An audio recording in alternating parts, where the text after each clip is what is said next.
വണ്ടി കിട്ടിയാ? പിന്നെ എന്തായിരുന്നു കംപ്ലൈന്റ്? എന്തായിരുന്നു? എന്തോ ചെറിയ മിസ്റ്റേക്ക് ആയിരുന്നു. പിന്നെ ഇവരുടെയൊക്കെ ഒരു പ്രത്യേകത വെച്ചാല് ഒരു ഭയങ്കര പ്രൊഫഷണൽസ് ആണ്. അതുകൊണ്ട് നമ്മളിപ്പോ ഈ ഹോൺ കേൾക്കുന്നില്ല എന്ന് പറഞ്ഞാൽ ഹോൺ മാത്രമല്ല അവർ നോക്കുന്നത്, അതുമായി ബന്ധപ്പെട്ട കാര്യങ്ങളെല്ലാം ശാസ്ത്രീയമായി പഠിച്ചവർക്ക് അതൊക്കെ അറിയാലടി. അവരങ്ങനെയാണ് ശരിയാക്കുന്നത്. അവരുടെ എല്ലാ A to Z കാര്യങ്ങൾ നോക്കി മനസ്സിലാക്കിയതിന് ശേഷം അവർ ചെയ്യുള്ളൂ. എന്നിട്ട് പിന്നെ ഇത്രയും ലേറ്റ് ആയത് വണ്ടി കിട്ടാൻ? അതല്ലേ പറഞ്ഞത്, ഇപ്പൊ ഹോൺ ശരിയാക്കുന്ന ഹോൺ മാത്രം ശരിയാ അപ്പം തരും. ഓ, ഇതെല്ലാം നോക്കണ്ടേത്, അതാണ് എൻ്റെ പ്രത്യേകത. എപ്പോഴും അങ്ങനെ ചെയ്യാവും. നമ്മൾ ഇതിനകത്ത് വേറൊന്നും നോക്കരുത്. വണ്ടി കിട്ടിയാ? നോക്കടി കുട്ടപ്പൻ, ഒരു കുഴപ്പമില്ല. ഇനി ഒരു 10 കൊല്ലം കൂടി ഒന്നും അറിയാതെ ഓടും. ഞാൻ പറഞ്ഞു വേറെ വണ്ടി എടുക്കട്ടാന്ന് ചോദിച്ചു. ഡേ ഇത് ഇപ്പോൾ ഇടയ്ക്കിടയ്ക്ക് ഇങ്ങനെ പ്രശ്നമുണ്ട് സാർ. ഒന്നുമില്ല, ഒന്നും പേടിക്കണ്ട, എന്നെ ഒന്ന് കണ്ടാൽ മതി. ക്ഷമയും പറഞ്ഞു. ക്ഷമ കാരണമല്ലേ സാറേ, ആദ്യം മനസ്സിലായില്ലായിരുന്നു. നല്ല വണ്ടി ചേച്ചി. ആദ്യം മനസ്സിലായി, അതുകൊണ്ടാണ് അങ്ങനെയൊക്കെ ചെയ്ത് സംഭവിച്ചു പോയത്.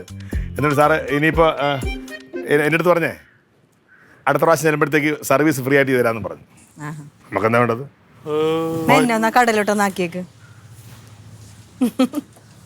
കടയിൽ പോണ നീ? ആ, ഒന്നുമില്ല ചേച്ചി, പച്ചക്കറി ഒന്നുമില്ല. വല്ല വേണ? ഒന്നും വേണ്ട. എന്തിനാ ഇവിടുന്ന് കൊണ്ടുപോകൂല്ല? ഓ ഓ, കേറട്ടെ?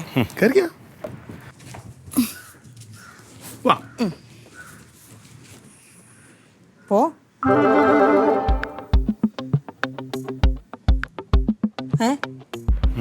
പോ.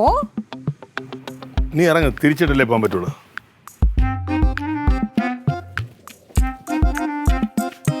ആ മതി, കേറട്ടെ?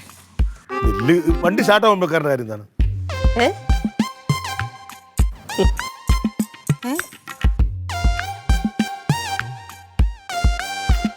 സ്റ്റാർട്ട് ആവുന്നില്ലേ? സ്റ്റാർട്ട് ആക്കാൻ പോണല്ലേ ഉള്ളു. സ്റ്റാർട്ട് ചെയ്യ്, പോ. എനിക്ക് അത്യാവശ്യം ഇല്ലല്ലോ, അവക്കല്ലേ അത്യാവശ്യം. എനിക്ക് പണിയുണ്ട് അടുക്കളയില്. അതിൻ്റെ അതൊക്കെ തള്ളിയിട്ട് പിന്നെ കാല് വെക്കണ്ടേ?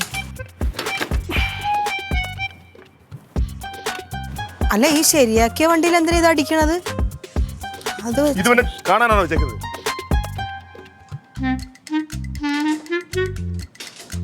ദൈവം തമ്പുരാനെ. ഏട്ടാ, എത്ര ദിവസം എടുത്തെന്നാ പറഞ്ഞത് അവർ നന്നാക്കാൻ? ഇല്ല, ടൂൾസ് എടുക്കട്ടോന്ന് ചോദിച്ചു.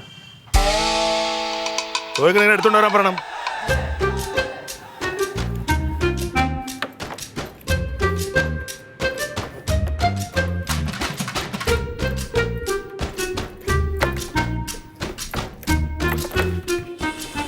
മതി, ടൂൾസ് എടുക്കാൻ പോയി.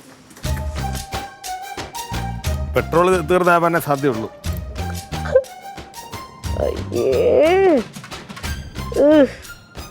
അയ്യോ, എനിക്ക് തന്നെ തൊലി ഉരിഞ്ഞു വേണം.